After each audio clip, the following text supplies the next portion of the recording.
ભગવાનના વખતથી ચાલ્યું આવે છે. દેવકીજીએ કહ્યું તું તમારા પિતાએ કોઈ દાયજો ન આપ્યો ત્યારે કેમ બાઈજી તમારા દીકરા તો મને હરણ કરીને લઈને આવ્યા, પછી હું ક્યાંથી દાયજો લાવું?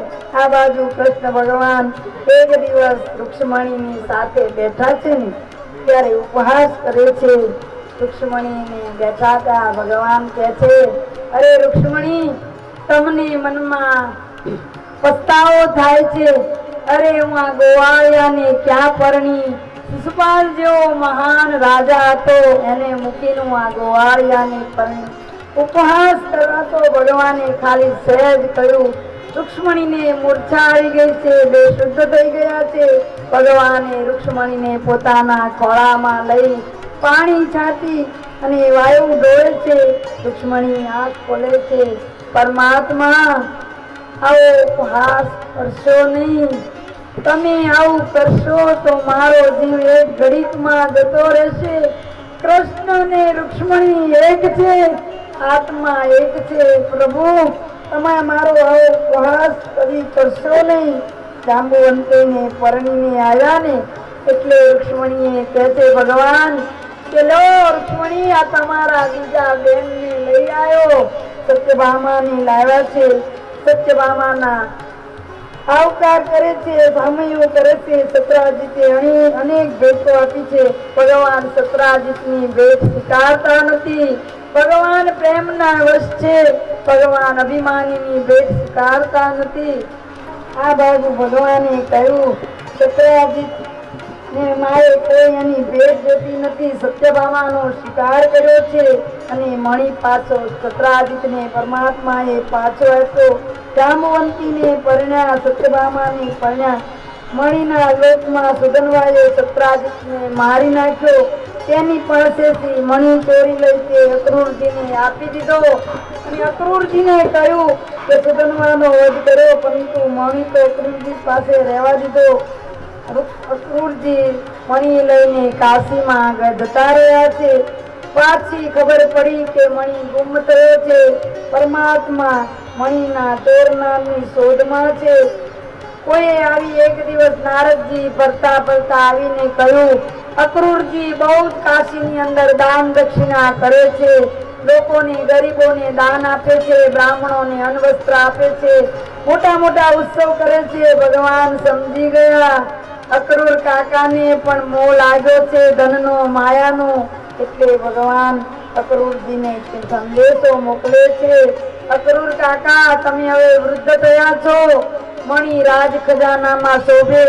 તમે સત્રાજીતને અને સુધનવાને મારી નાખ્યો છે, એનો વધ કર્યો છે અને તમે મણી લઈને કાશીમાં બેસી ઉત્સવ કરો છો. પરંતુ અક્રૂરજીને ખબર પડી, પરમાત્માને ખબર પડી છે હું પરમાત્માનો ગુનેગાર થયો છે. અક્રૂરજી મણી લઈ આવી ભગવાનના ચરણોમાં મૂકે છે. અક્રૂરજી કહે છે, પ્રભુ, આ મણી મારી પાસે સત્રાજીતે આપ્યો તો. સત્રાજીતને મારીને સુધનવાએ લઈ લીધો અને સુધનવાને પાસેથી મણી મારી પાસે આવ્યો છે. હવે રૂક્ષ્મણીને પરણ્યા, સત્યભામાને પરણ્યા. હવે ભગવાન જાંબુવંતી સાથે લગ્ન કર્યા. પછી બીજી 5 સ્ત્રીઓ સાથે ભગવાન પરણ્યા હતા. કાલિંદી જ્યારે મિત્રવિંદા સાથે, સત્યા સાથે, ભદ્રા, લક્ષ્મણા આ રીતે કૃષ્ણની અષ્ટપટરાણી બની હતી.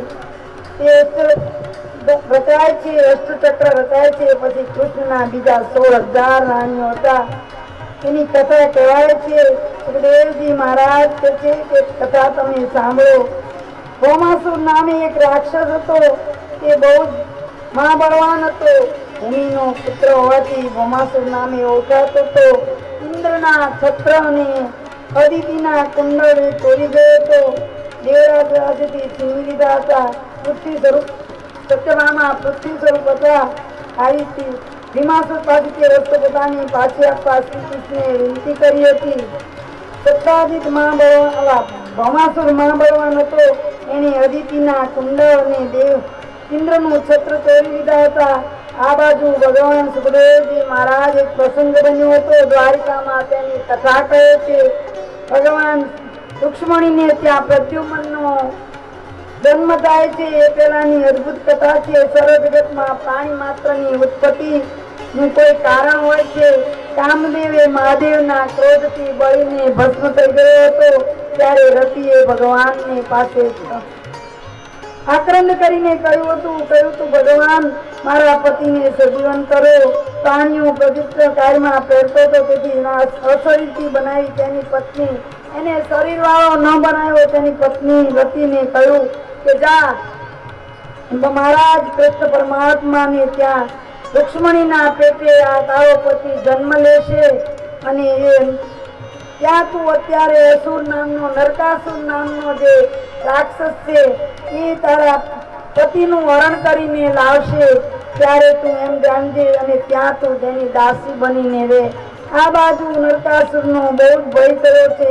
એ ભૌમાસુરના નામથી ઓળખાય છે. નરકાસુર એટલે નરકની યાતના આપતો, રાજાઓની કન્યાઓને હરણ કરીને લઈ જતો અને કોઈ તેને સહાય કરવી એટલો ઉન્માદ બની ગયો હતો. આ બાજુ ભગવાનના પુત્રને સુતિગ્રહમાંથી પ્રદ્યુમનનું હરણ થાય છે અને નરકાસુર પ્રદ્યુમનને હરણ કરીને લઈ જાય છે અને ત્યાં પહેલેથી પ્રદ્યુમનની પત્ની કામદેવની પત્ની એ રતિ ત્યાં નરકાસુરને ત્યાં દાસી બનીને રહેતી હતી. નરકાસુર સુતિકાગ્રહમાંથી પ્રદ્યુમનને હરી ગયો અને દાસીને કહ્યું આ બાળકનો તારે ઉછેર કરવાનો છે